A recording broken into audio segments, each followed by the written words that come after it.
They say everything happens for a reason, but I suspect everything happens for a Reese's. Like this commercial break. Did you need 15 seconds away from music or 15 seconds to eat a Reese's? Perhaps it's true. Everything happens for a Reese's. This podcast is brought to you by Colgate Total. We take oral health as seriously as you take sports. That's why Colgate Total Active Prevention uses advanced technology to help prevent oral health problems like cavities and gingivitis before they start. It's clinically proven to provide 24-hour antibacterial protection with twice daily brushing after 4 weeks of use. So get a winning routine and prevent oral health problems before they start. Shop Colgate Total Active Prevention at a retailer near you. Triple shot half calf oat milk 2 pumps extra foam. Your coffee order might be getting a little complicated. Your toothpaste doesn't have to be. Arm & Hammer baking soda toothpaste keeps it simple with a powerful ingredient that works hard for you. Baking soda. That's why it's the #1 dentist recommended baking soda toothpaste. As you brush, the baking soda particles dissolve to help break down plaque and stains for a whiter smile. So your teeth can feel clean, look bright, and make brushing a no-brainer. Try Arm & Hammer toothpaste. Simple, powerful, clean. That fucking glare coming through that end zone in the afternoon is fucking ridiculous. Jerry Jones was asked about the possibility of putting up curtains to block out the sun at AT&T Stadium. He said, well, where's the moon? I need to hear this What quote the to fuck understand what the Jerry fuck he just talking said.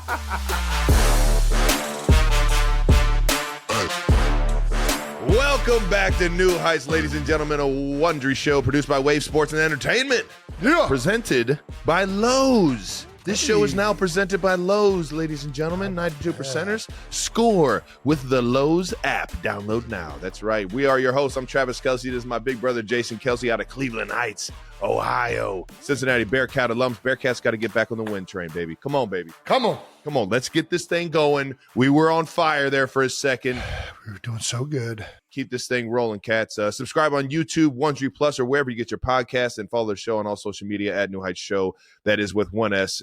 And we got some fun clips throughout the week that I'm sure you guys will laugh at because we're idiots. Jason, tell the people what us idiots are going to talk about today. Well, all the idiots listening, we have a fantastic episode lined up for all of you. That's right. Hey-o. We're going to talk about the Chiefs' walk-off blocked field goal, the Nuts. Eagles' blowout of the Cowboys. Again, sorry nuts. there, Brandon.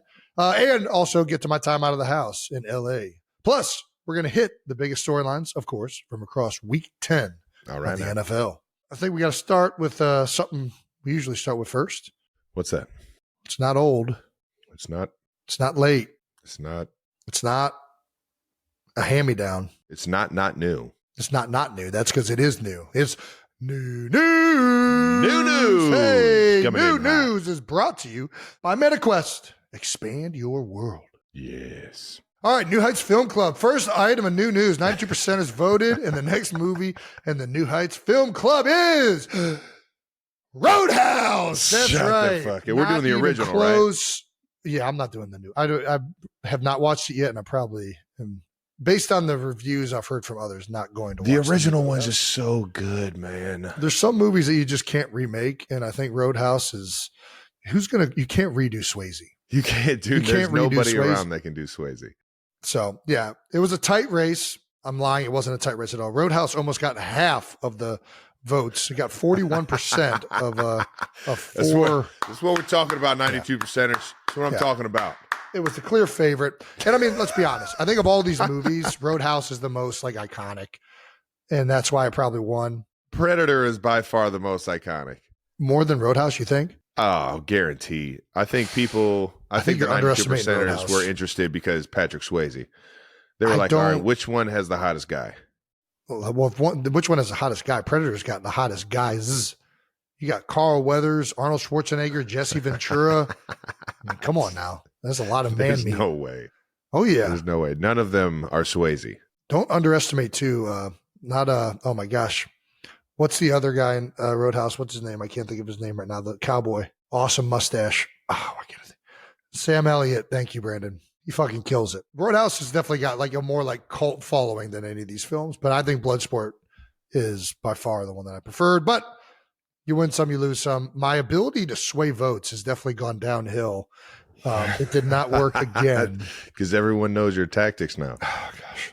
You got to start flanking, Jason. You got to start flanking. Think ahead of the curve. Everybody's scheming you up, man. There are also some 92%ers who were confused in the comments about what blood sport is. This is fucking gold. So I had to clear things up for him there, Trav. I don't know if you saw Jason this. cleared things up for them. You had a back and forth with Toronto. Jordan from Toronto. She said, "What is this movie about?" And you replied with Bloodsport, just the title. Just right back at her. That's what it's about. And then she said, "I just voted Bloodsport, but I still don't know what it is." And you then replied again with, "It's Bloodsport is what it is." And I thought that was very clever, because that's exactly what it is. There's no other like review or explanation you need to give. Once you see the movie, you will then tell everybody else exactly what it's about, and it's about Bloodsport. I mean, I guess it's about like the Kumite tournament and all that, but the tournament's about Bloodsport. Yeah, exactly. At the end of the day, it's Bloodsport. It's about the power of friendship. The power of friendship. Don't do this. Yeah. All right. Let's not try and make like a thematic huge thing out of the Bloodsport. brotherhood of Bloodsport. Okay. Yeah. This is Bloodsport. We will give everyone time to watch this movie. So right. we'll drop our review later this month. In the meantime, tomorrow we are going to dip back into the Heights Hotline and answer some more of your burning relationship questions. I don't know if That's we're right, ladies qualified. and gentlemen. You make sure that you hit us with the best questions you got, because we are miracle makers when it comes to relationship advice. Yeah, I got some mixed reviews on my relationship advice from the public and from my own wife, Kylie. So hopefully I do better this week. Yeah, if you want access to all of our bonus content, make sure you're subscribed at Wondery Plus. You guys been watching Jumanji? Oh, dude. It's actually a nice little code. Now I just text her if she wants to watch Jumanji. Early in the day. Same way. Gotta be playing these Jedi mind tricks. Don't get stuck in the game, folks. I text Kylie, did you watch Jumanji today? And she said, drier than the Sahara Desert. And I was like, that movie takes place in the rainforest. Jason has dethroned the Queen of Christmas, the amazing, the wonderful Mariah Carey. Oh, buddy. A Philly special Christmas party, maybe this Christmas, by a Philly Specials and Stevie Nicks, is the #1 Christmas song on the charts right now. Yeah. The duet with Stevie Nicks is officially the #1 Christmas song, and beat out All I Want for Christmas Is You by Mariah Carey. And I mean, that song is as good as it gets when it comes to Christmas music. Jason, how does it feel to officially be the Queen of Christmas? I've fought my whole life to be the Queen of Christmas, and the fact that we're finally there is just it's really special. I forget what the stat was. Somebody said, I think All I Want for Christmas Is You has like been the #1 Christmas song since 1994. I don't know if it's since 1994, but it's been like for like 20 years. It's been nonstop, like the #1 Christmas song or something like that. Yeah, of course. So I know we caught it in early November. We'll see if it holds up throughout the rest of Christmas. We kind of caught it on the Christmas downslide. Like not too many people are listening to Christmas music, so we kind of snuck in there. Yeah, I get it. I'll take it when I can get it. That's pretty amazing. I'm sure. And it was incredible to work with Stevie Nicks. I mean, obviously I just am still in awe of the fact that actually happened. Stevie. And this is really, really cool. There is no percent chance any song that I am in should be streaming #1 on any service in any genre. Yeah, well, don't give yourself too much credit. Stevie Nicks. That's exactly right. Yes. Good point. No, man, that's some cool ass shit, man. I can't wait for everything to drop. It drops day after Thanksgiving? So the song is out now. The single came out. But yeah, the single came out, but the album will be fully streamable, I think. I think it's like the day after Thanksgiving. Yeah, I think that's what the I remember album reading. Goes for sale, but it's already pre-ordered. We got to ask Connor. Connor knows all the details. I don't know half of the details. I just have fun, make the music. He knows how the release structure works. I'm an idiot. I just show up and I get it. It's coming out slowly. We got another single coming out this week with our friends from Mount Joy. Nice. Iconic Philly band. That song's tremendous. So pretty excited to see how that does. Hell yeah. I think we're going to be releasing this tomorrow, but I'm going to be putting on a concert before this Thursday night game with Mount Joy. I'm sorry, what? You're going to do live music? dude, I'm performing the song that we recorded for the album live at the link before the game starts with Mount Joy. And I kind of feel, I don't know if this is the right thing to do. Like the Eagles are about to play like a heated, like the most important game of the year. They're playing the Washington Commanders. And me and Mount Joy are going to go in there before the game kicks off and perform a Christmas song because we want to help raise money for the album. What game is this? It's Eagles versus Washington, the Commanders. It's this week? This week. It's on Thursday. It's well, yeah. It's a little too soon if you ask me, but all right.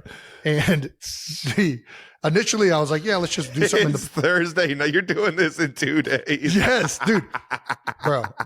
We initially were like, we're just going to do something in the parking lot. It'll be fun. Like just to like get it on video to help promote it. And somehow it's turned into we're full on have like a stage in the link in a part of it. And we're just going to be performing this song right before the most important game of the Eagles season to date takes place. So yeah, you better make it epic. Well, my voice is shot. I don't know if you can tell. So it's probably going to be, I'm always have a raspy voice, man. Just go ahead. Just get some honey, get some little throat coat. You ever heard of throat coat? Nope. It's a type of tea. It's not whiskey. Get some whiskey, tea. Yeah. Don't bother with that shit. You're right. Get some whiskey and some honey. Yeah. You know what I'm saying? Yep. You know what to do. How do you know so much about vocal soothing? I read up on it.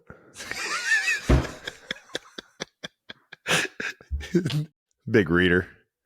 Big Wikipedia guy. Yeah.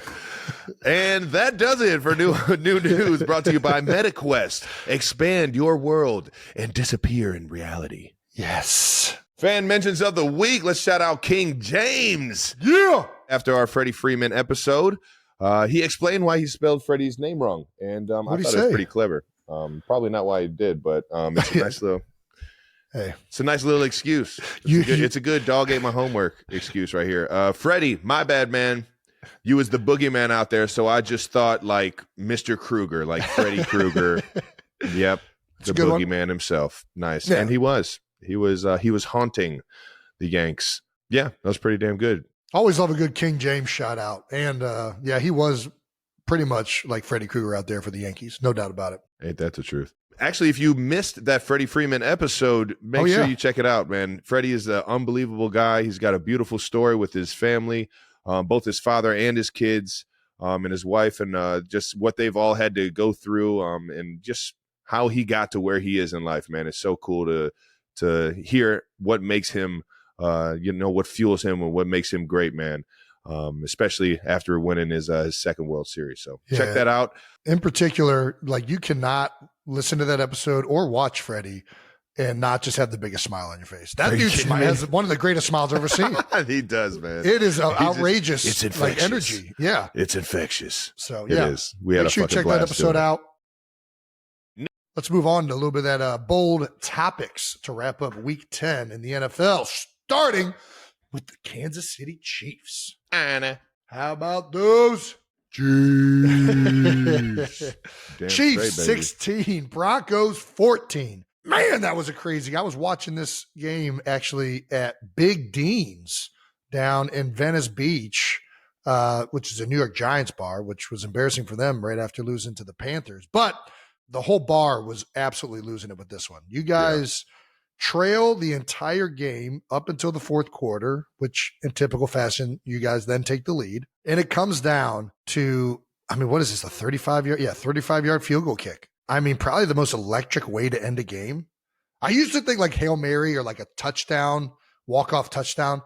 I don't think there's anything more electric than blocking a kick to win a game. The place just erupted. I don't think I had been a part of the stadium where it went fucking apeshit like that. Dude, I can only imagine. It got me to the point where my eyes, like the emotion and everything, my eyes started watering and I was like getting goosebumps. I'm like, this is insane. How we just got through here with a win. And we were talking like right when it led up, the whole bar where we were at had pretty much, okay, well, the Chiefs just lost their first game. Like the Broncos did a great job. They did what you need to do to beat the Chiefs. Don't give the ball back to Pat Mahomes. Whatever you do not give it back. Milk the clock. They got it down to 1 second. Yeah. TJ, who was the bartender, was like, I don't know, man. They still got to make the kick. And I literally was like, you know what? there have been a lot of blocks this year. I swear to God. That's insane. To talk about it like that. I mean, I didn't think it was about to happen, but I was like, you know what? It could. I mean, I guess. Kareem was on the sidelines screaming it. We're about to block this punt. I'm just in my head. I'm just like, it's only one loss, Travis. You're like, it's not a punt, only Kareem. one. It's a I was field already goal. in my head. I was already. No, I mean, my bad. You blocked this kick. I know. My bad. He was saying he was going to block this kick, but I was in my head from not scoring a touchdown on the drive right before that, and like forcing them to score a touchdown instead of kick a field goal for the I know win. exactly what player. You look like you just couldn't quite get your footing to like jump. It was like awkward. It was that thing. one. It was a great ball by Pat. I was fading, so I didn't have my feet under me to be able to just spring up. And 2 plays or 3 plays before that, I actually got a first down, but they went cover 0, and all I had to do was make one guy miss, and he wrapped my leg. Okay. He wrapped my shoes up, and that's the one you're more talking about. Yeah, and right, it's gotcha. just I think I've put that much pressure on myself or that much accountability on myself to make that guy miss and be that like difference maker. I hear you. It's just for whatever reason, it was a good tackle by 6, and I hate myself for it. I hate that everybody's looking at Pat for like he overthrew me on that last play. It was a great ball. I just didn't have my feet under me to go up and get it, and the ball didn't even. It's not even like it went over like the crossbars. Like it was a very catchable ball. If I it was right on the. I think if you would have had footing, you definitely could have jumped up and got it. But 100%. You just didn't. Yeah, but either way. This is why you have teammates. This is it. And I was in the tank, and these guys fucking yet again. When I do something stupid or I fuck up, my guys are right there to pick me up. And it was awesome to see a guy like Leo Chenal be the difference maker. That's what I was about to say. We talk about teammates, man. Like the way you've talked about him, and the way it feels like all the Kansas City Chiefs talk about this guy. Like he is the ultimate teammate. He does so many things. You guys will put him at fullback. He plays D-line. He plays linebacker. He does all these things for the Chiefs. And on top of that, he blocks kicks to win games. Ain't that the truth? Let's talk about this a little bit. Let's rewind this, Brandon, if we can. Get it back to the start here. So 54 is that position is called tight end on field goal. And I'm just letting you know this right now, people. It is the worst position. It is arguably the hardest position on any special teams unit. This guy is being taught to stab the guy that is in the gap inside of him. Yep. Stab the guy that is in the gap outside of him, inside of him and outside of him. And then on top of that, take a fucking guy right down the center. NFL player. And you're not even allowed to touch him with your hands. You're just here, and they tell you to die slow. That is literally the coaching on it. Is like, we listen, know you're gonna get your ass. You're gonna get your ass beat. All right. We put our toughest guy in there. We just need you to be stout for 2 seconds or however long it takes for them to snap the ball and kick it. Like, we just need you to have that like 2-second like strain to finish. And that's why they say die slow, because you typically end up on your ass every fucking time. Every time they put this kind of rush where there's 3 guys over top of you, you are going 3 people pushing on you, you're going to fall. Just don't fall too fast, essentially. Yeah. And he fell lickety split. I'm not gonna lie. This was. He got I don't even like. Heels, look at where his butt is. You gotta get your butt up a little bit more than that. Well, we need more flat back. We need more flat exactly. back. We're not worried about our head being down or anything. You got to get your job done. But we got to bring Newton's law into this thing and start breaking out the protractor. We used to say this guy used to be. We used to say he's the most unselfish player on the team. Before, when there was a kickoff return and a wedge unit. Oh yeah, wedge unit and this guy. But now that there's no more wedge unit, this guy takes the cake. You're gonna get killed. He gets the award. And what's unique about this too is like, I don't know if we still do this, to be honest with you, because I haven't been in the field goal meetings in a while, but typically the field side tight end is a bigger body guy that dies slower, because the way the kick has to go on the right hash, it's going to go to the left. So teams will usually put their bigger, better tight end to the field. A lot of times they won't play sides. It looked like Chicago just played these guys on sides. They didn't really like swap them. Like I know Jordan Mailata, when he used to do this, we used to put Jordan Mailata to the field. When Bo Allen used to do this, he was really good at it. We would put him to the field because we knew that the rush, if they were going to get there, had to come from that angle on a hash. Which also makes it very interesting. And I don't want to call anybody out. I think it's already been noticed that 5-4 for Denver. I'm not sure of his name, but he was kind of he was getting pointed out in the special teams like film that, hey, this guy isn't necessarily dying as slow as you would hope. Of course, yeah. You would hope that you fix that before you get put in a situation like this. And ironically, the play before this, they did a play. The quarterback did or the offense did a play where they snapped the ball and they run the ball over to the right hash and take a knee. Yeah, so they centered. They centered it. So now the kick has to go over the left side of the offensive line or the field goal block or the field goal unit. That's right where kind of the 5-4 is. And I mean, it's just, it matched up perfectly for us to really give us a like confidence that we could go and get it. But at the end of the day, everything goes down to making the play. And you see guys like Leo Chenal and George Karlaftis, who's right here shooting, what is that, the C gap as well, trying to get in there, mowing them down. And they're all going through that gap. Everyone's going right through that gap. You could tell it was an effort and something that Coach Tobe, one of the best special teams coordinators of the NFL's history, he had dialed in on that one to make sure our guys knew that was a weak point or something that we could take advantage of. And for those of you wondering why you would put the ball in the right hash, a lot of the times kickers actually don't want the ball in the middle of the field. They prefer having an angle on the kick, and they'll ask the kicker, hey, do you want this on the right hash or the left hash? When they have enough time like this in a crucial moment, they're going to try and make it as easy or put it in a position where the kicker has as much confidence as possible. So they put it on the right hash. Yeah. Unknowingly making it more vulnerable to being blocked because of where the pressure was coming the majority of the game.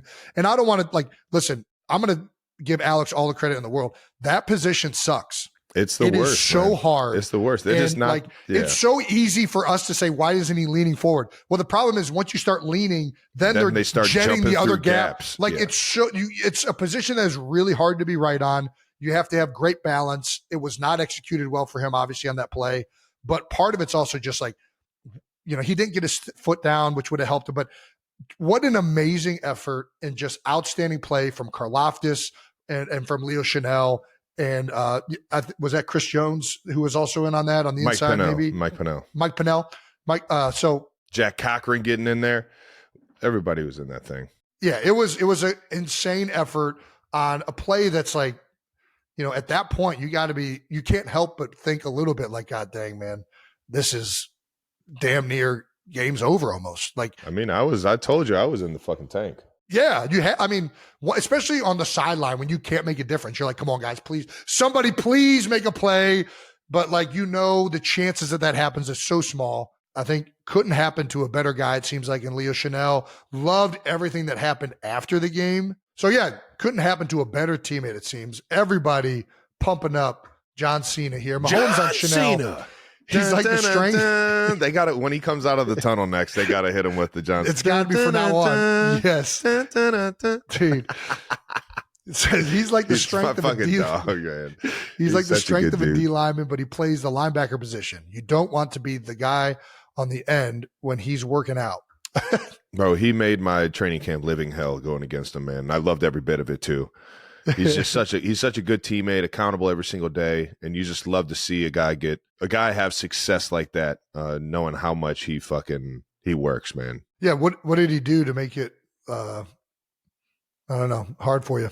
I mean, he's like long arms. He gets his hands on you in terms of reroutes. Spags was playing some defensive stuff that he knew we were going to play some good tight ends this year, so he wanted to have some packages in to kind of slow down the tight end off the ball. And Leo was the guy that fucking just making my day hell the third day in practice and just fucking standing in front of me and just making sure that I don't get into my route. Can't get right into your route, throw the timing off. And then on top of that, blocking him is it's one of the hardest things because his arms are so long and he plays with such good leverage, man. Yeah, he's got good ankle flexion. Yeah, it's always a bummer. All right, Mike Pennell also said, Leo, before the play, he said that he was going to do it. So we all had faith in each other. He was unwavering faith in his ability. So we're all behind him. We call him the Beast. He is the Beast. Mahomes calls him John Cena. Everybody else calls him the Beast. This guy's got some great nicknames. I mean, dude, do you know his nickname from college? What's his nickname from college? Death Row. Death Row. Death Row. Death Row Records? Why is he Death Row? Dude, well, I mean, watch how he plays. You'll get it. All right. This my favorite clip ever, though. What? When he got drafted, they asked Leo Chenal, "What are you going to bring to Kansas City?" Okay. And he looked at that reporter. Violence and physicality. Wow. Hey, that's a good answer. That's a football guy answer right there. Please, can somebody please pull up that We video? gotta find Can you that. find that video? I think it was violence and physicality. I forget what it was. Leo, what do you bring to the table for the kingdom? Violence and physicality, man. I am addicted to hitting people. I love it. I can't get enough. Let's fucking go. I'm addicted to hitting people. The whole crowd just erupts. You just got someone that loves to assault people for a living. And I will take full advantage of being able to assault the man in front of me. Leo, can you give us a nuanced answer as to why you are going to be a great pick for the Kansas City? Violence and physicality. That reminds me. It's so good, dude. That reminds me so much of that Marshawn Lynch interview. Like his high school interview? No, he's doing an interview and the reporter is like asking him questions. He's like, there's not too many people that can take you running through somebody's face over and over. Over and over and over and over and over and over again. And the guy said, the reporter says, is there some type of I forget, he tries to like have some like quick, like smart comeback where it's like, oh, is there something symbolic in that? And he said, run through a motherfucker face. I mean, Marshawn is gold, man. God damn, I would have loved to fucking play with that guy. Yeah, the field goal attempt almost didn't happen. It was reported on Pro Football Talk that there was talk among the Chiefs defense of possibly letting the Broncos score at the end as a strategy to get the ball back. And I'll explain this. Every team has a play in their playbook on defense. When you're out of timeouts, there's no way for you to stop the clock anymore. You'll actually let the team score just so you get an opportunity to get the ball back. You have to be within a score, though. It's a last-ditch effort. It usually happens with seconds, like you're under a minute on the play clock, and you're like, man, they're going to get a field goal. We can't stop the clock anymore. Let's just let them score a touchdown because then maybe we can somehow get in the end zone if we get the ball back. And I was actually in that same bar wondering if you guys were going to do that. So it's interesting to know that you guys are also thinking about it because it was in that – this was the situation where it's like we're in, I don't know what you guys call it. I think I don't even want to say what we used to call it because I don't know if that'll tip it off, but like. Just let them score mode. Let them score mode. But you don't want to make it too easy. We actually tried it on you guys very unconvincingly, and you guys took a kneel down and didn't score. Unfortunately, we would have hoped you would have scored. This is a situation where sometimes you'll actually see the defense try and carry a guy in, like carry a tackle, try and make a tackle, carry him into the end zone. You know, that's seriously. And so if you ever see that at the end of a game, sometimes it requires a little bit of acting ability. You don't want to just make it obvious you're letting them score. You want to actually miss a tackle on purpose. But either way, Spags reportedly said, no, we're not doing that. We're going to make this stop and force them to make the kick. Interesting. I mean, listen. In Spags, thoughts we trust, on the strategy, baby. It worked. I don't know. In Spags, we trust, baby. Yeah, right. In retrospect, it's absolutely bonkers that you guys blocked this kick, and I think it's like I said before, it is probably the most electric way to end a game on a block. Dude, it was. The double thump to end it, like that is absolutely freaking crazy. Especially from 35 yards out. It's one thing if it's from fucking deep, man. Exactly. Like this is like I don't know what it was. It was 92%. It was a build-up. It's probably a 92% chance that the field goal's going in. It might even be higher than that. The fact that it was kind of building up from like the 2 minute, because we used just about all our timeouts. I think we had one left, but we used all our timeouts, tried to set it up so that we would have time left, and they get the big first down on the third down play. That gets them into field goal range. And now they keep just like slowly taking off the clock. So it's like building up. It's like, fuck, how do we let them get to this point, man? Now it's like the chances are slim. And then do-doom. And the fucking top just fucking pops off and just the entire stadium just goes nuts. It was insane, man. Yeah, I can only imagine. You don't have too many regular season games that get the stadium rocking like that, man. For sure. But little Chiefs Broncos always gets it going. Well, another thing that got it rocking on social media after the game, the Chanel jersey incident. My God, Leo, man. This was pretty cool. Once Coach Reed finished his post-game remarks, he let Chanel break down the team's final huddle, a first-time moment for him in his career. A few minutes later, Leo's definitely broke down the huddle. I don't know who's writing this. I don't know, but I'm just going to read it because I don't know anything. So a few minutes later, before his post-game shower, Chanel asked Kelsey for something he's wanted since his rookie season. Just before Chanel left the locker room, Kelsey, still shirtless, gave his teammate the memento he wanted, his red game-worn 87 jersey with his signature and a short message to Chanel written in black Sharpie on the white number 7. And Chanel said, "I've been waiting for the right time," smiling. I felt I earned it. That's good. My God. That's pretty Leo, awesome, man. He earned it. He earned it just by fucking being a good teammate. Right? Yeah, right?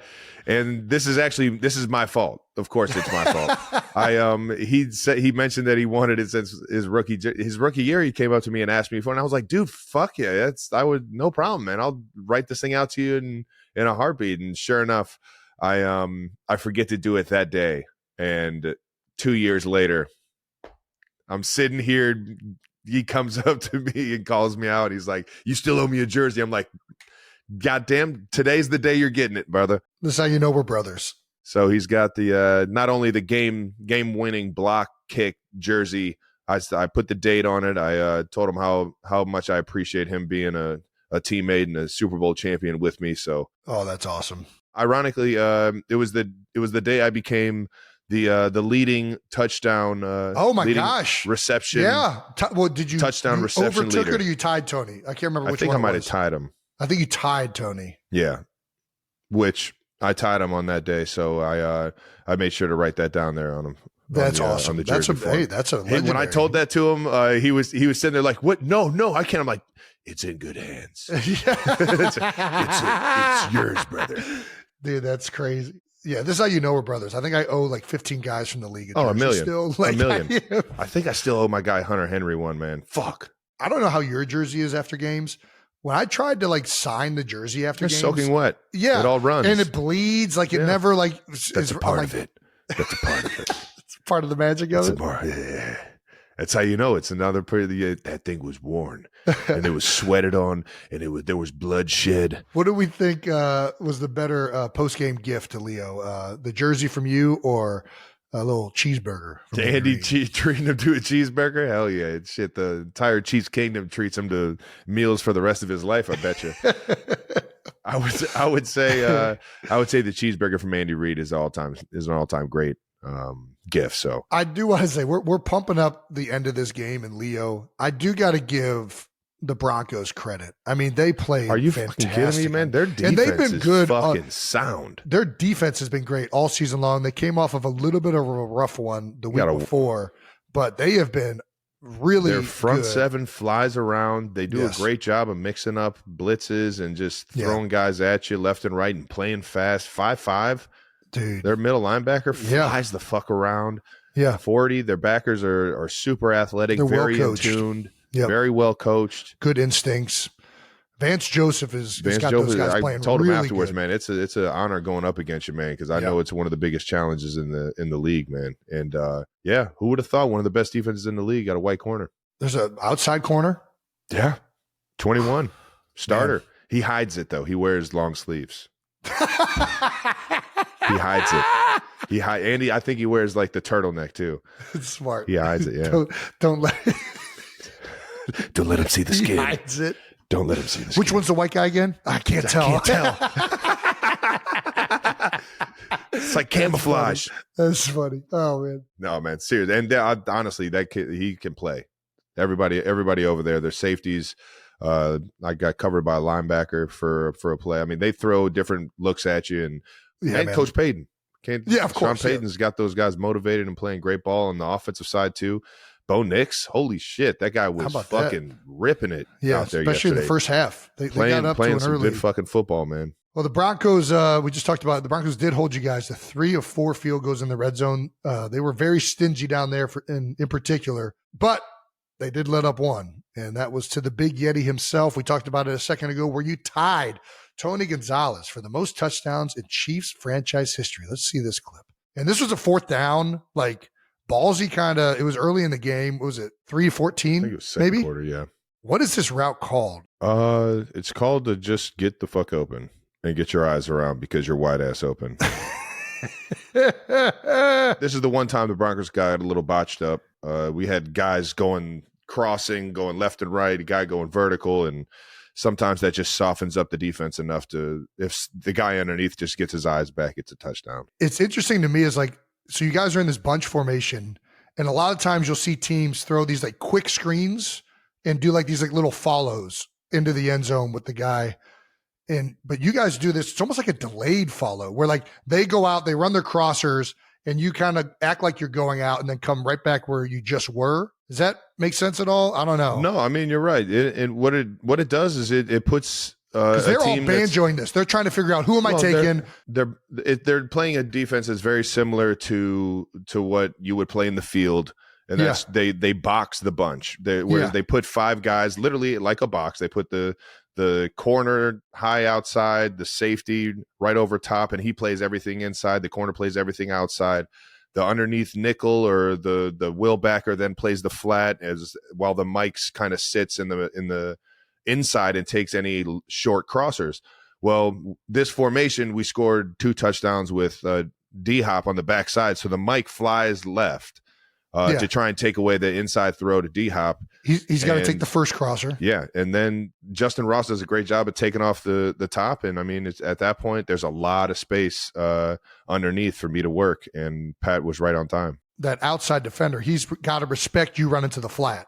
Yeah. So when you come and follow that guy who takes the inside defender, there's nobody left to take you. I thought it was great. It was a great design. And yeah, and my guy Noah Gray's wide ass open here too. So I mean, it was literally pick or poison by the Pat right here. Either way, awesome play on 4th down. Chiefs defense still balling out. I mean, I know they kind of got let up a little bit early. They gave up some leakage late on that last drive. They only gave up 16 points. If they make that field goal, 19 points. As an offense with a guy like Pat Mahomes back there, Coach Reed dialing up plays.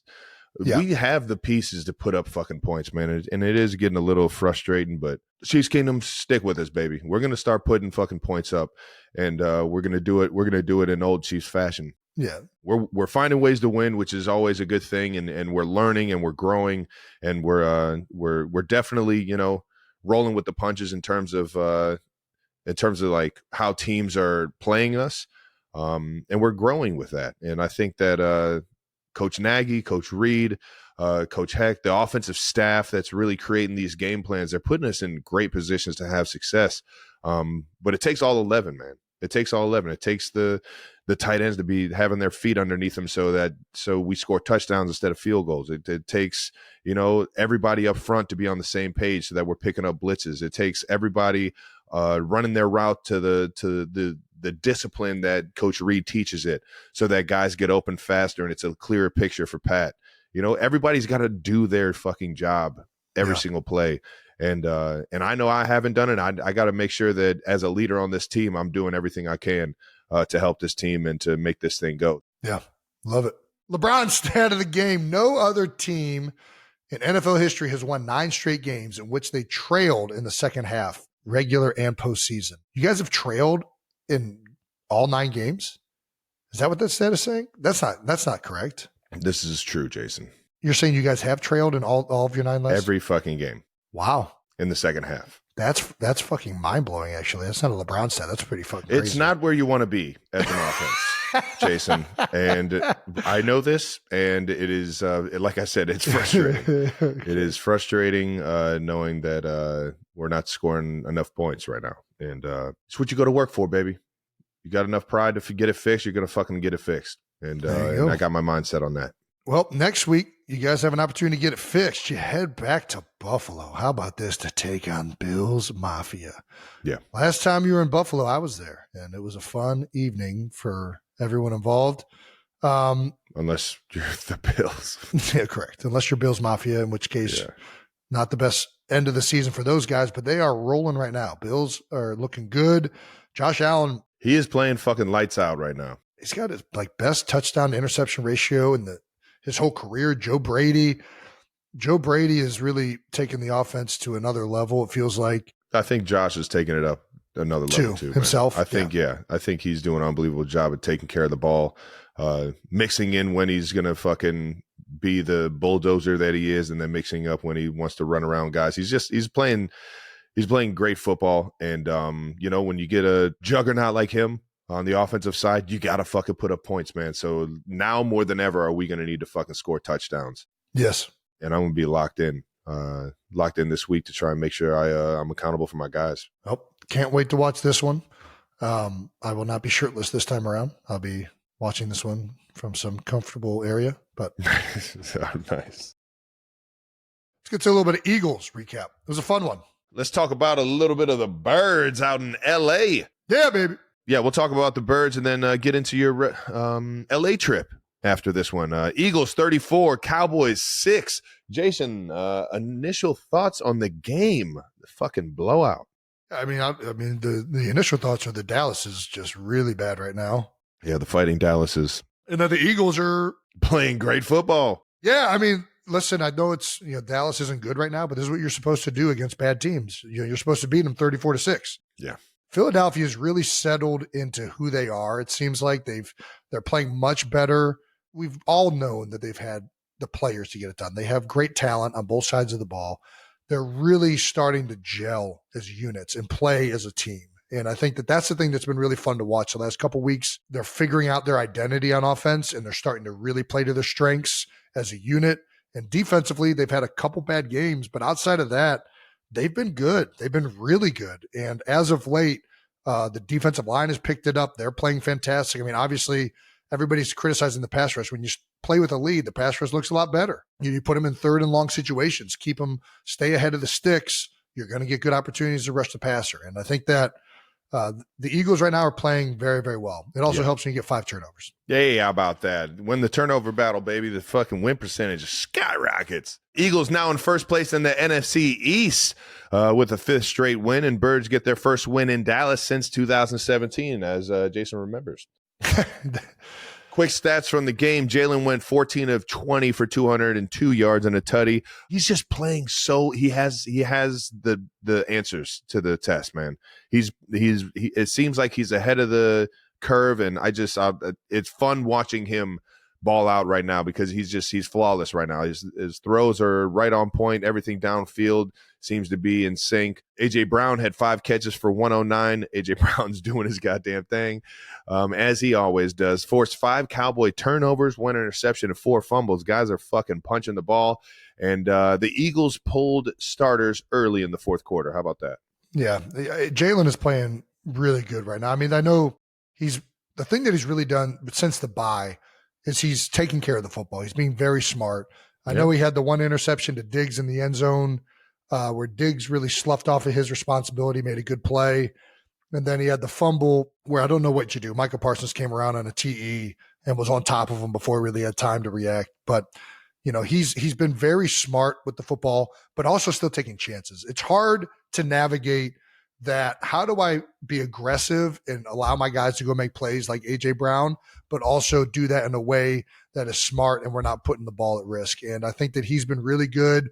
It's clear that him and Kellen have really started to build a chemistry as to what this offense is now. It looks like it has an identity. Hell yeah. They've turned they lean on Saquon. They run the football. They're doing the play actions. They're doing a little bit more under center stuff, and which lends yourself to some different play actions than you can do from the gun. And they've done some really good things the last 3 or 4 weeks. It's fun to watch right now. It's a lot of fun to watch. Hell yeah. Well, I don't get this next quote, but the biggest takeaways from the game, Jerry Jones is still at war with the sun. Yeah, there was a moment in the game, CeeDee Lamb running across the end zone had a chance to have a wide open touchdown and could not see the ball. I'm not going to lie. Playing in that stadium, I've fucking had that problem before. That fucking glare coming through that end zone in the afternoon is fucking ridiculous. Absolutely ridiculous. It's like the glass makes it fucking like spread more. Right. It's like the sun is bigger and brighter than it's ever fucking been. Yeah. And I mean, I get it, but obviously you try not to let those kind of things be an excuse. But Right. holy shit, man, that. I mean, I get it. I understand where he's coming from here. Yeah, I mean, there's some pictures right here. I mean, it is crazy how aggressive that sun is at that time of the day coming through that window. You'd think they put up like shades or something, but alas. Look at that, dude. Dude. What the fuck? Why the fuck is it that bright? Yeah. Oh, man. You know, and the funny thing is, I think I saw somewhere, and I don't know if this is true or not, but I saw it on the internet, so I'm going to assume it's true, like everybody else does. Of course. I think they actually have shades because they do like concerts in there, and singers have like said that they're it bothers them, so they have shades. They can, like, it's an option that they could legitimately just put the shades down, and they just don't do it. Might have to ask somebody that. CD Lamb post-game comments on the sun at AT&T Stadium. I couldn't see the ball. I couldn't see the ball at all. The sun. Yeah. All right. Nice. Is he in favor of curtains? Probably. Yes. 1,000% he is.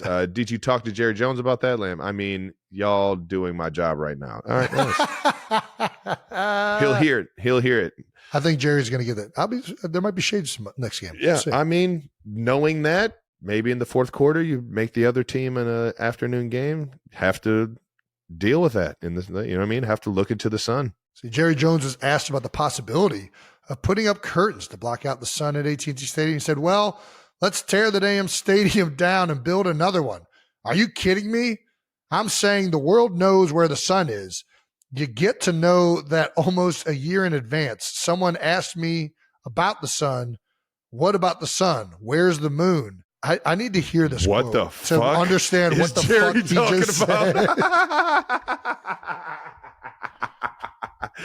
Hey, man, listen. Are you kidding? I hear him on You Know Where the Sun Is, dude. The world knows where the sun is. Yeah, and so do architects. Yeah. And people that build stadiums. And usually you try to avoid the fact the sun might be directly in your receiver's eyes. Dude, whatever it is. You have, I mean, at Arrowhead, there is a time. Is there a recording of this? I want to hear how Jerry be. Says this. I can't repeat this and say it with the right inflection.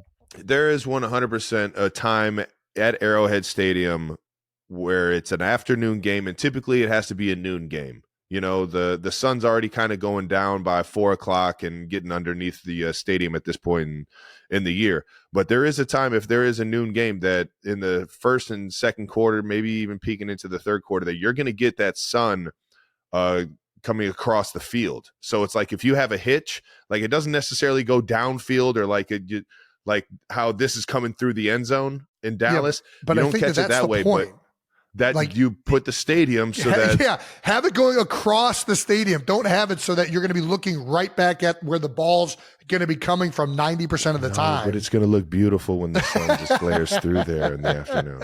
And it does look beautiful. I do love playing in Cowboy Stadium when that's happening. It makes it feel really cool until you miss have a to touchdown. Catch a football. Knowing that, I mean, we got to fucking block that thing out.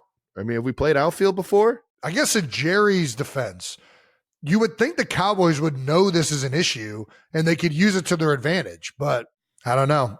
Yeah. Where's the moon? Where's the moon? The old moon got in the way, Coach. Said no one ever. Is there going to be like a solar eclipse one night and like Jerry's going to... I don't know. I think that this is one of those like Jerryisms where you got to hear him saying it for it to make sense. Well, Jerry doubled down on his sun theory Tuesday, saying AT&T Stadium was built as an indoor stadium with an outdoor feel. Okay. Mm-hmm. Yep. People appreciate that kind of stuff. They do. I do like an I don't indoor-outdoor want stadium. to adjust the stadium for one reason. It's an advantage for us. Okay. The stadium has been an advantage for the Cowboys. The team knows where the sun is during the game, and it won't change. He's got a point. The Cowboys have been very good at home. We had that stat up earlier. The Eagles haven't beaten them since 2017, and I think it's pretty apparent the Eagles have had better teams than the Cowboys, and we have struggled down there. It's a difficult place to play for a multiplicity of factors. I've never noticed the sun as much, but I'm also not catching that many balls, so maybe there's something there. I don't know. I do. That's my thing. It's like if you know where the sun's at, I mean, you can kind of like try and avoid that, I guess, or like maybe you wear like a tinted visor. I don't know. LeBron stat of the game, Jalen Hurts is the third player in NFL history with 75 passing touchdowns and 50 rushing touchdowns. So, yeah, that's a LeBron stat. Not bad. That's both equally as impressive as it is pointless. So, because nobody cares about being the third player. Everyone wants to be the one player. As we know, the Cowboys are struggling right now. They're in a free fall. I'll actually be in Dallas Monday night, and I'll get to see this sun moon stuff firsthand and be able to offer my perspective potentially afterwards. Ooh, yeah, let's see if Jason can catch a over route in the sun. That's a good idea. That's a great idea. Dude. Let's see it. It's not a it's You'll a night have to game, do this before. so I'll have to do it before. Yeah. And I think Ryan and Swag usually go on NFL Live a couple, like 3 hours before the game. So that it should be right around that time. Yeah. Maybe I can go in there and try and catch a crosser. Let's pre-record it. Let's pick out the exact time that this play happened and see if Jason can run full speed and catch a pass right. I'm going to come back the next week with a broken nose. I know it. Ball's going to crush me. You're going to be like Marsha Brady. Yeah. Next week, the Eagles are taking on the Commanders on Thursday Night Football. That's right. We got a good one, baby. A little divisional game, probably the biggest game in the division. Those two teams are playing very fucking well. This is huge. Last time both teams had records more than one game above 500 entering the game was November 26th, 2000. Wow, how about that? 2000. Damn. Been a while. Who was on those 2000 teams? 2000 would have been Donovan. I don't know who would have been on Washington. I mean, Clinton Portis, maybe. That's a while ago. Brad Johnson. Wow. How about that? Trick shot Brad. He's all over the internet doing trick shots. Shout out to Brad Johnson, man. Heck yeah. All right, let's keep this thing moving and get out of the house because Jason was loose as a goose over there on the West Coast, baby. All righty, out of the house. That's right, Out of the House is brought to you by Coke Zero Sugar. Tackle game day with the irresistible taste of Coke Zero Sugar. Is it the best Coke ever? Try it and decide. Jason stopped by Eagles Bar in L.A., like he said, to watch the birds. How was it, Jason? It was awesome. We were staying in Santa Monica for the game, so we kind of hit up the local spots there. I think Garage might have been a little bit outside of that, but we ended up going to Britannia and the Garage Motor Club, I think is the full name of the bar. Nice. The whole weekend, though, was fun. It was a great time. They have any garage beer in there? A lot of food. They did not have any garage beer. We're still trying to get over there on the West Coast. Get over there on the West Coast. I talked to the guys about it. We're in the process. We're still working that out. How was the LA Eagles fans compared to the natives back in Philly? Obviously, they get to celebrate their Philadelphia fandom being together at these bars while, Eagles games are happening or Sixers or all this stuff. So it's a fun moment for everybody to get together. You're not around it constantly like you are in Philadelphia. So I think, you could tell that this is much more of an event and a production for all the local guys and girls that live out that way. Yeah. So it was cool. It was really awesome to be out there. I was trying to make it more of just like a pop-up and show up, like not be like a whole production, but it turned into a whole production. But it was still fun. Everybody was super nice. The energy was crazy. Obviously, they were beating the crap out of Dallas, which leads to good energy from Eagles fans. Yeah. But yeah, it was a great time. Met a lot of really good people, have some stories, and enjoyed it. Love it. Did you run into more Eagles fans or Rams fans out there? Honestly, I'm probably saying Eagles fans. Yeah, I mean, they're everywhere. LA's weird. LA is such a transplant city that there's really fans from all over the country there. Like even the bar that I was saying, even before we went to the two Eagles bars. All the coasts have that though. And I think no doubt. I think LA and New York do have that diehard fan base. It's harder in football because they haven't had that one team be there for the entire the Rams entirety were there and of they left and they came back. Yeah. Like the Rams left and came back. The Raiders have been in and out. The Chargers now are there. So it's like the fans kind of, I don't know, latch on to whoever's good at the time because it's fun to watch. And it's tough. And I'm sure it's been hard on a lot of the fan bases or a lot of the diehard football fans to just fully commit to a team when the ownership fucking yanks them out of there every 10 to 15 years. Yeah, I'll also say that I went to two Eagles bars. So obviously I saw a ton of Eagles fans. Like there was at the Rams game, there were tons of Rams fans in the stadium. I mean, Rams house, baby. They definitely get it rocking for sure. But the Big Dean's bar down there, the Giants bar, like there's people from all over the country in LA. And that was one of the cool things is like, it's a melting pot, right? You're seeing people from all over the country, all over the world. Yeah, it's the land of opportunity. There's a lot of business that brings people together out there. It was fun. I enjoyed my time there greatly. Had a lot of great food. Jason, you got into a push-up contest. I did. Rocking the Gold's Gym tank that you got. The kids were out at the at Ram's house, and I was impressed, man. 54. I'm not gonna lie, I did not think I was gonna get 54. 54? I am very happy with this performance. There's no way. My shoulders would snap. My shoulders would snap. You started. I mean, I would have. You did better than me. I would have went to a knee way before this. You fought through and you dug deep, and you could tell you were grinding them out. Yeah, and I got my ass kicked by a bunch of Navy SEALs who are much better at push-ups and a lot of things than I am. But this was awesome to be out there on Veterans Day with a bunch of guys that had served for this country for a number of years, and to have some fun like this.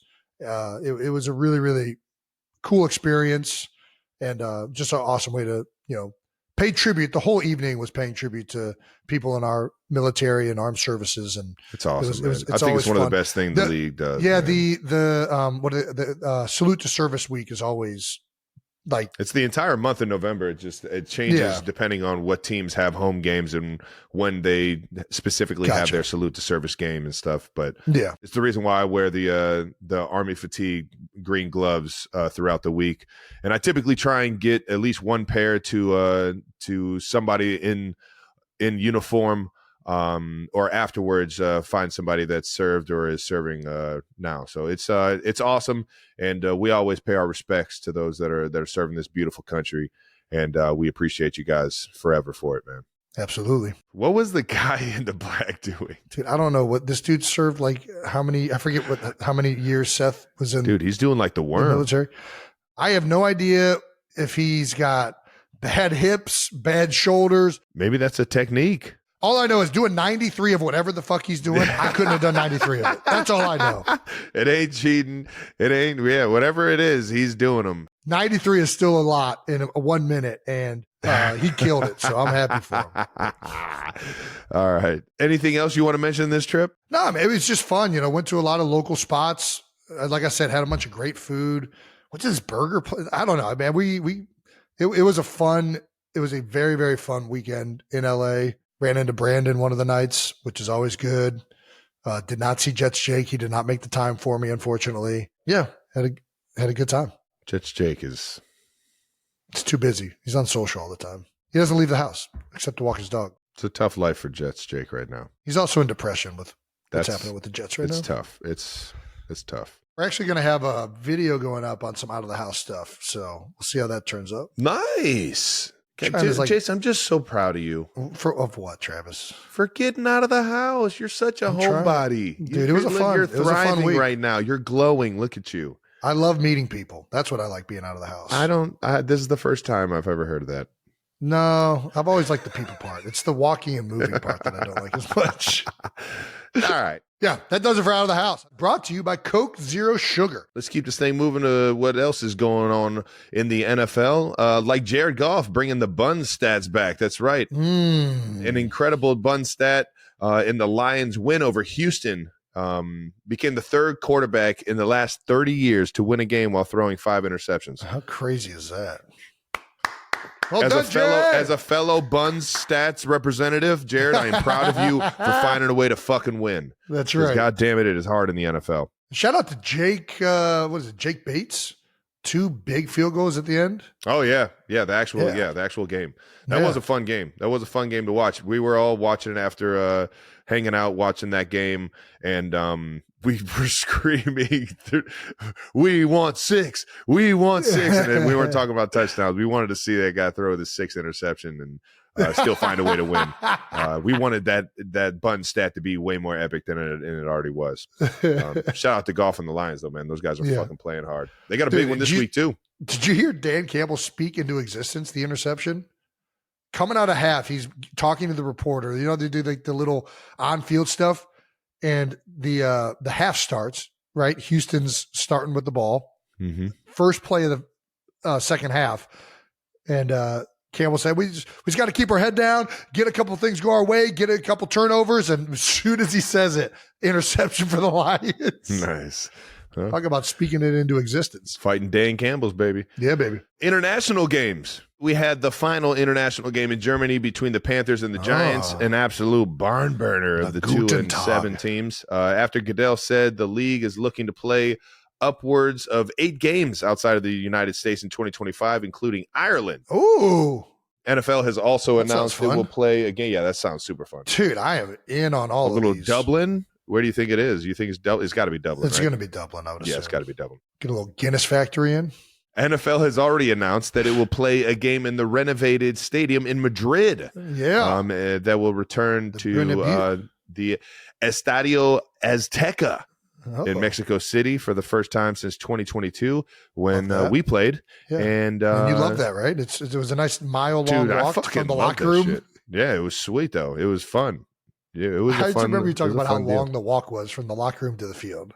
It wasn't going down the ramp. It was coming up from half, and you're just like, why the fuck did we just stay on the field? Yeah. But Mexico City was an awesome place to play. The Azteca was so fucking lit. And there's a lot of history in that place. Yeah. And it makes you feel like you're in a bunch of just like a crazed environment for fucking competition. I love that shit. That's awesome. And the league is expected to be back in Brazil and Germany in 2025. So, is this too much? Is this too much flying? Not to me. Players? That's what I'm fucking saying, man. Fucking send me to the moon. I don't play anymore. Like, Send me to the for moon. me, I it's wanna just a fucking reason do to it. go to a fun not- place to watch a football game. Like, There you go. are they traveling too much or going to Dublin, Ireland? Like, not if I get to go to Dublin, Ireland. I'm all Yeah. on board with this. Well, this is what you did when I played in London last. Yeah. I came and watched you guys. You came out and then you went It was with the our family bye over to week. Ireland. Yeah. It was our bye week, and I went out and you guys are playing what, Detroit? Detroit. Yeah. Yeah. Found a way to get a dub. My guy Alex Smith had a great game. Yeah, I am all in. I'm all in on all these international games. As long as most of the Eagles games are still in Philadelphia, I'm all in on all the international games. I love it. I love the international games. Maybe get one over in Australia, though. Let's go the other way. They've been talking about that for a while. I was curious that he didn't mention Australia. We've been going east. Let's go west. Well, I think you can go either way. You can go either east or west. You'll run into it. I think the Aussies would fucking get so rowdy. Play one of those rugby stadiums. Or one of those Australian Football League Zealand? stadiums. Woo-hoo! Yeah. Those things get fucking rocking, so I can only imagine. Yeah, New Zealand is a different country, but it is. Yeah, that's It's what I kind of said. the same, though. I said Australia or New Zealand. Or New Zealand. Okay. All right, my bad. How do you thought? I'm just all right, my dude. I mean, I used to think it was the same thing. It's pretty much the same. All right, my dude. Moving on to Steelers against the Commanders. Obviously, we just talked about the Eagles have a tough matchup against the Commanders this week. The Commanders lost to the Steelers this past week in a very close game that came off to a offsides jump. Came down to it, yeah. Watch this clip. They come up 4th and 1. I mean, you know they're not going to run a play at the 50-yard line because if they don't get it, you're basically guaranteeing a field goal. I mean, you don't know that. Yeah, I mean, we're definitely running a play. But you know that the chance of them running a hard, you can't jump off sides. You kind of know that there's a chance they're going to do this hard count. That's tough. Gosh. That's tough. My man, Isaac Seumalo, signaling first down. Russ is happy. He's doing How the can you freaking- not be, man? He's doing the You just snuck Mr. one in there. Unlimited dance. I think that was actually the put that shit on dance. Oh, okay. Steelers coach Mike Tomlin on getting the Commanders to jump off sides on a clutch 4th down. The reporter, I assume you were not going to go for it there on 4th down. Mike Tomlin, we'll never know, will we? You know, I am a degenerate. I am a degenerate. God damn, that's How good. about that? Yeah, just got to keep them on their toes. You never know. Hey, Travis, which way were you supposed to go on this? We'll never know. I think the more I think about it, you probably do go for it on 4th and 1 there because there's a lot of time left. And if you get it, the game's over. How confident do you never know. feel? Yeah. We'll never know what Mike was going to do. That's for sure. Yeah. Is it hard not to false start? No, it is not hard. So this is what happens when some of the producers read the questions, guys. They said, is it hard to not false start? I don't know. Is it hard to not false start for the offense? No, it's if it is the play that they're talking about where they're not going to run a play, it is incredibly easy not to false start. You're actually incredibly dumb if you do false start because there's no play. That being said, I have false started not knowing what the play was before. Never in a game, but in practice. When you rep this one time, I was like, oh, Doug's like, what are you doing, man? There's no play. And I'm like, yeah, I don't know why that just happened. I'm stupid for that. And Doug was It's a good cadence, Coach. It's a good cadence. I was like, I'm really dumb for that. And Doug was like, we do that, they're going to jump. Yeah. I was just letting you know I wasn't locked in. And if we catch them not locked in, that's what's going to happen. I think the more applicable question is, it hard to not jump as a defensive player? And probably not. I mean, typically everybody's reminding each other on both sides in this situation. I mean, you would hope so. Maybe the Commanders didn't signal it in. Like any situation like that, you're typically telling them, D-Joe, or like, dude, do not jump on the snap. Like, it is okay to be a titch off of it, but maybe not. Maybe they just went all in. I don't know. Yeah. Does the defense know you're not running a play? I mean, they might have had. That's the thing about this. They can go with a hard count and try and jump them off sides, but also have a play designed after that. I still got to think that they were probably not going to run a play there. They still had a couple timeouts. So they probably were going to try and draw them off sides, then take the timeout and decide whether they were going to either punt or go for it. Or just fucking do a QB sneak right there. They're not doing a QB sneak. You know how I know that? Nope. The quarterback's feet. The quarterback, when they do quarterback sneaks, gets a foot behind him. He's got even feet. He's not running quarterback sneak right there. He could change him up, though, on the second cadence, I suppose. There you go. Poopgate. Woo! Lions linebacker James Houston went viral this weekend for allegedly shitting his pants on the field. Yeah, this is rough. Oh, this is why I hate white pants. This is one of the reasons I hate white pants. I would like to say that I have not ever done this. And luckily, I haven't been out there during a game and done this before. But listen, sometimes, you're exerting a lot of effort on the field. And if you get caught in the wrong type of gut situation. Nah, dude, what do you mean? If he said it right here, hey, y'all, I sat on some Gatorade. Come on. Dude. Travis, you and I both know he ain't sit on no Gatorade. Not in that exact specific spot. We all know what that is. And he has nothing to be ashamed of. I am here to have your back, James. I have done this. Dude, I did this before a game once. What is this? And high school? I felt, like when you shart and you know that there's a possibility something just came up, but you're not certain. And I remember turning. You got to get off the field. I turned, and I'm not going to announce names. I turned to my buddy, my O-line friend, and I was like, "Hey, can you check me? Because I think I might have just shit myself." Right? And he checks me. He says, "You're good." I go out for warm-ups, do the whole warm-ups. Lane comes up to me after warm-ups. He's like, "Hey, you got shit all up and down your pants right now."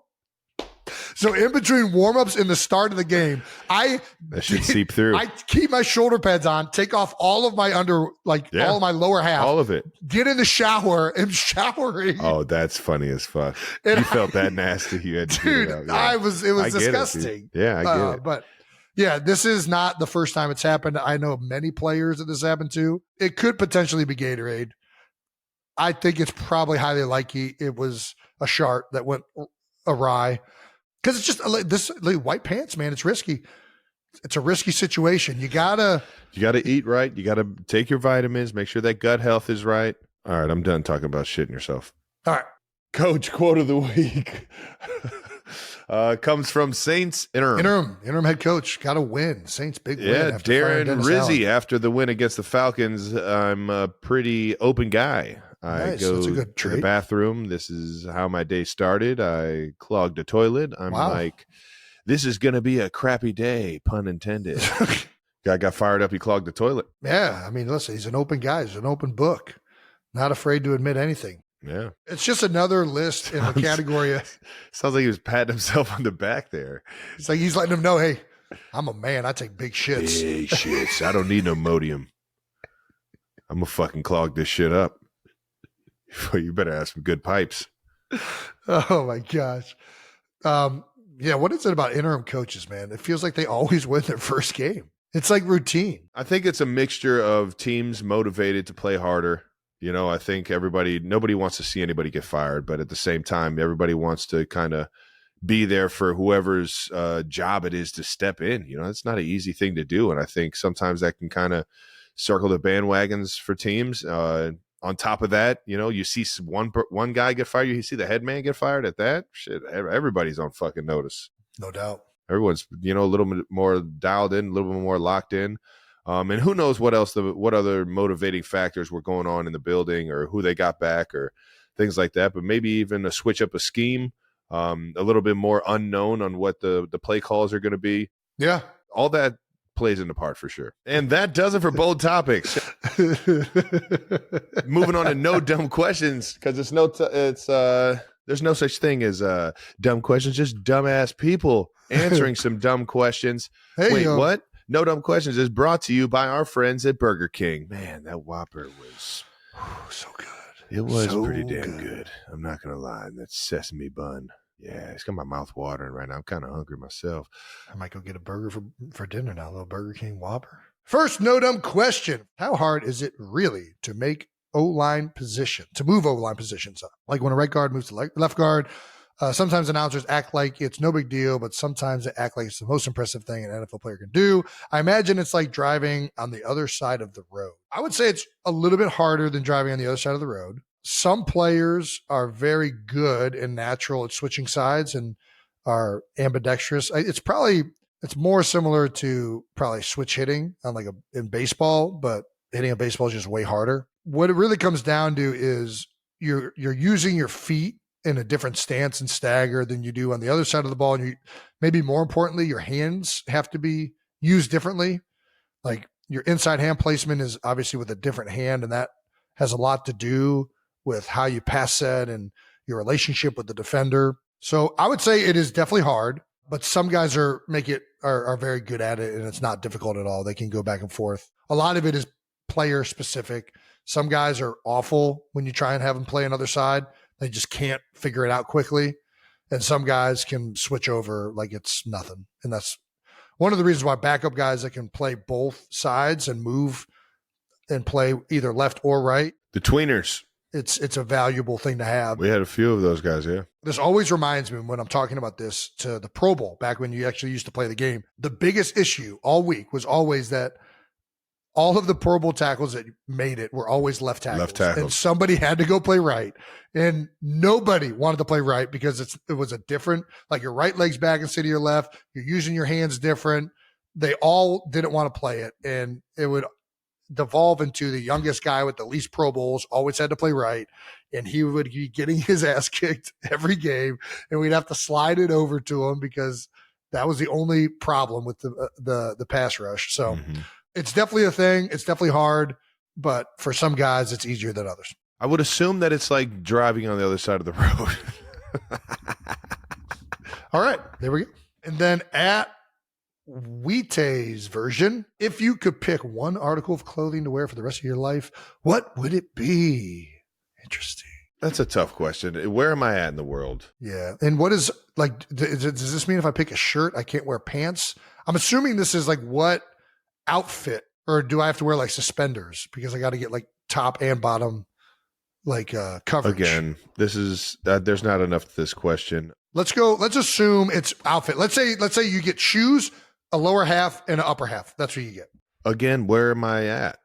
Well, this is the whole point. You don't know. You only get to choose it and it has to be ready to adapt to any place that you might be. All right. Well, then I'll go hoodie and sweatpants and some Jordans. Hoodie, sweatpants. Jordans. I can do. Actually, not Jordans. I got to go combat boots. I was about to say you can't go Jordans. You can't go Jordans. Combat boots. Combat boots. All purpose. And that's why they're combat boots. They got to be ready for everything. If it starts to get really hot, roll those fuckers up. Shorten those sleeves up. Maybe get rid of the hoodie. Yeah. Put it in your fucking. Are you allowed to take it off? Pouch. Yeah, that's what I'm saying. You just cut the hoodie, put it in your sweatshirt pouch, though. Well, if you cut it, then it's ruined forever. No, then you put it in your pouch, and when you need it again, you just put it right on. So it's a zippered hoodie. No, one of those zipper ones where the hoodie just tuck it underneath the. You can find a way. No. I would go wool clothing because it's antimicrobial, so I don't have to worry about it getting as dirty as cotton or synthetic materials. Okay. A decent medium thickness wool so that I'm pretty warm most of the time and I'm trying to stay out of cold climates. I would go with a decent medium wool sweat because it's breathable, so that when it's hot out, you still get some breathability. And when it's cold out, it still retains some insulatory properties. And then I would go wool socks, and I would go hiking boots, so that you're kind of good to do whatever you want them. You are going to be one smelly motherfucker, because wool, everything is going to be hot as fuck. No, it breathes. It breathes. No, it doesn't. Wool is a known breathable. Jason, Yeah. You wear wool in 80-degree weather, you are sweating your ass off. Well, just roll the pant legs up. You're still going to, shit's on your back and your chest. If it's on your shoulders, you're going to start to sweat. What did you say you were going for pants? Sweatpants. I'm just going sweatpants. So how is that? You don't think that's going to be hot in 80 degrees? No. Not What are if you I roll it talking up. about? Not if I roll it up. But if you got the wool breathes better than cotton. Are you going cotton sweatpants? No. What are you going?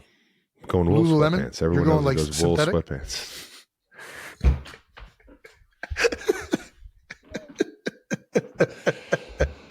All right, that does it for no dumbass questions. I'm sick of these dumbass questions. You guys come up with some really fucking good dumb questions, Please, because please, not dumb questions, please. I'm starting to get kind of pumped.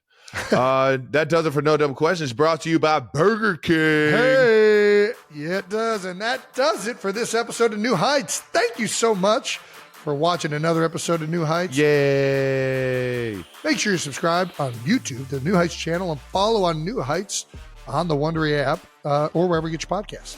Reminder, you can listen to new episodes of New Heights early and ad-free right now by joining Wondery Plus in the Wondery app or on Apple Podcasts. You heard the man. Make sure you join on Wondery Plus, but also make sure you guys check out Roadhouse, so you guys can be up to date on our movie review in the New Heights Film Club. Ah, yeah. Once again, New Heights is a Wondery show produced by Wave Sports and Entertainment and presented by Lowe's. Score with the Lowe's baby. app. Download now. Follow the show on all social media at New Heights Show with 1S. And thanks to our production and crew again for always making us look way better than what we are. And to the 92%ers, thanks for tuning in. You guys might want to tune in next week. I heard it's going to be a crazy one.